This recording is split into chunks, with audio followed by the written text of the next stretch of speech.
حي على الفلاح.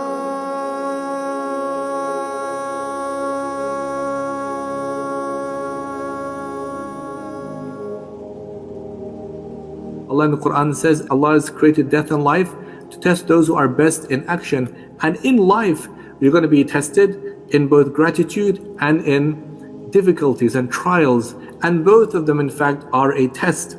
When Sulaiman alayhi salam, when he encountered all of the amazing things Allah gave him of kingdoms and the jinn operating for him and all of these things, his prayer is a very beautiful one. He says, this is from the grace of my Lord to test me, to test would I be grateful or would I be ungrateful. Difficulties, situations we come across in life are bound to happen, inevitably going to happen, but it's about the way that we would approach them, understand them, make sense of them, and how we would deal with them that would make the biggest difference for us in terms of our coping mechanisms. In the Quran, for example, Allah gives us examples of many prophets. And Allah tells us, and the Prophet told us, that those who had the hardest of living were in fact the prophets. They had the hardest experiences in life, tested by their people and so on and so forth. If we take a few examples of a few prophets and look at them and see the way that they coped in very difficult situations, and some of them have to do with, in fact, grieving as well. Look, for example, at the case of the mother of Musa alayhi salam. Now, of course, his story is a remarkable story. This was a Nabi of Allah subhanahu wa ta'ala, but the entire narrative is not entirely focused only on his character. There are others around him, and most prominently, in fact, was his mother, Musa. And Allah in the Quran dedicates many verses in the Quran detailing situations, circumstances that she faced concerning him, for example. Now we know, of course, that in the year that he was born, Pharaoh was all the kids of Bani Israel, and Allah disclosed the pregnancy of the mother of Musa alayhi salam. She gave birth in secret, and then Allah says, if you fear over him, like if you're scared that perhaps someone would just come in and find out you have a child, then throw him inside the river, in the Nile, right? And don't fear, don't grieve, we will return him to you and make him one of the messengers. Now, Allah subhanahu wa ta'ala says, we inspired to the mother of Musa. This is ilham. This in fact is inspiration, like Allah inspired her in her mind of what she should be doing, and she did it. But Allah then says that the heart of the mother of Musa became so bereaved, her heart became so empty, that her heart became empty of all grief except the grief concerning Musa. Meaning there was nothing in her mind as a mother except that it was occupied by what would happen to her son Musa. And of course you would expect a mother to be like that, because if a child is floating in the river, of course in a small basket, then what would happen to that child. And it's so interesting, of course, and this is of course the power of Allah and the wisdom of Allah. The Musa alayhi salam along the line is heading straight for the palace of Pharaoh himself, his nemesis, arch enemy. But that's what Allah decreed. But the point is this, that the mother of Musa alayhi salam was in that state of grief. And Allah says she was so close to disclosing her affair, like, and announcing that that's my son and I want him back. When he ends up in the palace of Pharaoh, and then Asya, the wife of Pharaoh, she picks him up and says, this is a blessing for myself and for you, and so on and so forth. But the point is this, that the mother of Musa alayhi salam was tested to the point where she was grieving over the temporary loss of her son Musa alayhi salam. Look at an example of another Nabi of Allah subhanahu wa ta'ala, of Yaqub alayhi salam. Now Yaqub alayhi salam's story is very interesting, because it's something that Surah Yusuf, of course, is the only surah really where one narrative is told from the beginning to the end of it, and that's the story about Yusuf alayhi salam. It's not an individual actor, because there are others around him that formulate part of his narrative. And perhaps most prominent amongst them would be his father himself, because the whole surah begins in fact with Yusuf alayhi salam discussing with his father, when he says to his father, I saw 11 planets and the sun and the moon bowing down to me. And the father tells the son, don't relate this dream to your brothers, because they will conspire against you. And the father is advising his son what to do. And he says that indeed shaitan is an open enemy unto man. In any case, as you know, that Yusuf doesn't even need to tell his brothers about the dream, but they still have this sense of pathological envy and conspire against him. And of course, it's a long narrative, but they take him and throw him in a well. And then, of course, they lie to the father. The father, however, still has belief and certainty in Allah subhanahu wa ta'ala. This is why you find 3 times repeated in Surah Yusuf, Allah is Alimun Hakim, Allah is all-knowing and Allah is all-wise. But it came to the point, because remember now, decades have passed, decades. Yusuf has grown up in a different land. All the brothers have grown up. Yusuf's father, Yaqub, is an old man now. Allah says his eyes, right, he became blinded, either fully blinded or partly blinded because of his grief.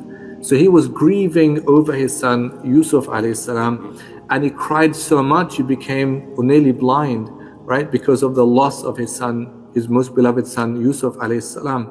Still, however, he still maintained that sense of reliance and trust in Allah. So Allah in the Quran says that he said, I complain of my anguish and distress unto Allah, and I know about Allah what you don't know about Allah.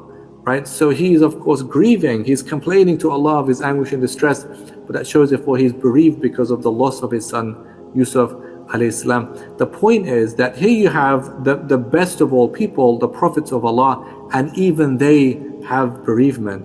Even they have moments of uncertainty, moments of difficulty and grief, that there's loss of course that they're experiencing in their lives. An example of the mother of Musa, the mother of a prophet, or Yaqub alayhi salam, or for example in our prophet sallallahu alaihi wasallam. Now the Prophet our Prophet went through many difficulties in his life, many difficulties in life, many to do with bereavement, loss, grief. Take for example, in the year of grief called the Amul Huzn, the year of grief, that was a year in which the Prophet's remarkable wife Khadija radiallahu anha passes away.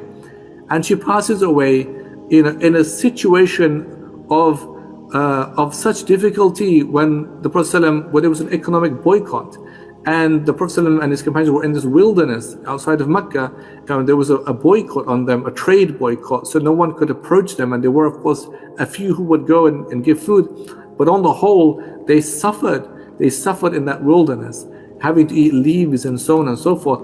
And in this difficulty, the Prophet's wife Khadija passes away. And then of course, immediately almost afterwards, the Prophet's uncle Abu Talib passes away.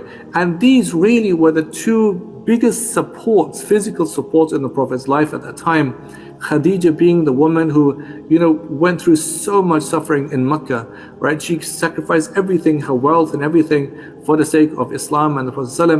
And she went through all of the characterization, the abuse, the harm, the swearing, the insults. She had all of that, radiallahu anha.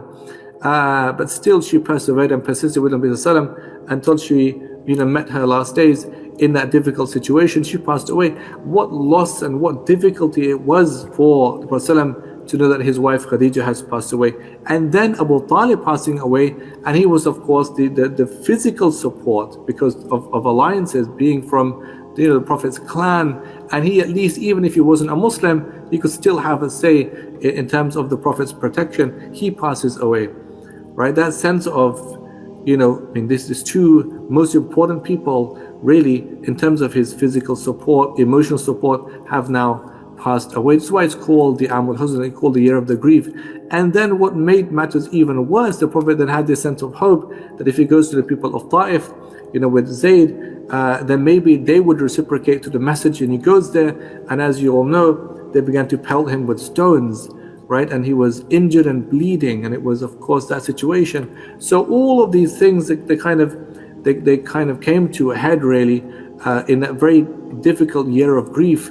And when Aisha was once asked, she said, Ya Rasulullah, was there any day more difficult for you than the day of Uhud, the loss of Uhud? And he said, it was indeed, it was the day of Ta'if. That was the hardest day in his life. But still the Prophet retained this amazing sense of hope and optimism and positivity, trusting in the promise of Allah subhanahu wa ta'ala. And then of course, as you might be familiar with, after these events, Allah is revealing Surah Yusuf simultaneously at the end of the Meccan stage, and then the Isra and Mi'raj happens as well, the night journey, heavenly ascent. And of course that's the most remarkable event in the Prophet's life himself, sallallahu alaihi wasallam. And so therefore, these things are all happening. The Prophet went through bereavement in the sense that he lost family members. He lost 6 of his children. 6 of his children died in his lifetime, sallallahu alaihi wasallam. His companions died, for example. He went through these difficulties. Look, for example, at the very moving account, when the Prophet's son Ibrahim died. Ibrahim was only like, I think 16 months or 18 months old, right? And Ibrahim died, but the account is so moving that he died in the Prophet's arms, and the Prophet was holding him, and he saw him breathing, his last breaths, and Sahaba all watching and looking what's happening. And then when he passed away, and the Prophet began to cry so much, began to weep and weep, and Sahaba, they said, Ya Rasulullah, Anta, Ya Rasulullah, even you shed tears like at moments like this, Ya Rasulullah. And he says, these tears are mercy from Allah subhanahu wa ta'ala. They're just mercy from Allah, that the eyes shed tears and the heart is saddened, but we don't say anything except that which would please our Lord. And indeed, the separation between us and Ibrahim, it's a very sad thing, a very sad moment. The person was weeping, crying over the loss of his son Ibrahim, but still he demonstrated a remarkable sense of composure, belief, trust in Allah subhanahu wa ta'ala. That you might remember that on that day, on that night, when Ibrahim died, there was a solar eclipse. And when a solar eclipse happened, Sahaba, they thought it was some kind of an amazing sign, because they thought, well, this must be showing that Allah subhanahu wa ta'ala himself is saddened, with the death of the Prophet's son. And so they all start saying this, and the Prophet heard what they're saying. The Prophet came out to them, and the Prophet, after praying the Salat al-Khusuf, the prayer for the eclipse, addressed them and said that the sun and the moon do not eclipse on account of the birth or death of anybody. These are simply signs from Allah. And it's an amazing demonstration of the truthfulness of the Prophet, the fact that he is just teaching them about Allah. If it was a false prophet, of course, you would imagine he would have used and capitalized on that moment by saying, there you are, of course I told you I'm a prophet all along. But no, he is of course a Sadiq al-Amin, and he is Rasulullah sallallahu alaihi wasallam. But the point is this: there was still that moment of anxiety and loss in the Prophet's life, sallallahu alaihi wasallam. And so therefore, these moments in the lives of prophets, Yunus alayhi salam, he was bereaving, he was saddened, of course, in the belly of the whale. Allah says that he goes off angry with his people because they're not listening to Allah.